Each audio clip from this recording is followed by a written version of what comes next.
এই মটক কলি উড় মটক কলি। আচ্ছা মশাই, আপনি এখন কি করছেন? আপনি যে কানা হয়ে গেছেন সে কথাটা তো আমাকে বলেননি আগে। কে বললো আমি কানা হয়ে গেছি? না না, আপনি কি দেখতে পাচ্ছেন না যে আমি বসে আছি? আর যদি দেখতেই পাচ্ছেন যে বসে আছি তো জিজ্ঞাসা কেন করছেন যে আমি কি করছি এখন? আরে আমি জিজ্ঞাসা করতে চাইলাম যে আপনি কি কাজ করছেন এখন। এখন কি কাজ করছেন আপনি? সেই একই তো মানেটা দাঁড়ালো, কি করছি? বসে আছি। আরে আমি বলতে চাইছি কি করে আপনি টাকা উপার্জন করছেন, কি করছেন যেটার জন্য আপনার টাকা উপার্জন হচ্ছে। ও, তো সেই কথাটা বলবেন তো। আপনি রামগড় গিয়েছেন? রামগড়? হ্যাঁ হ্যাঁ, গিয়েছি। সেখানে একটা দোকান করি আমি। রামগড়ে কোন দোকানটা আপনার? একটা বড় কমপ্লেক্স দেখেছেন?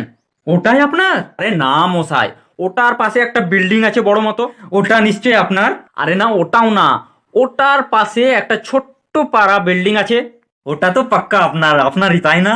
আরে না, ওটার পাশে যে একটা তাল পাতার একটা ঢাড্ডি আছে না, ওটা আমার।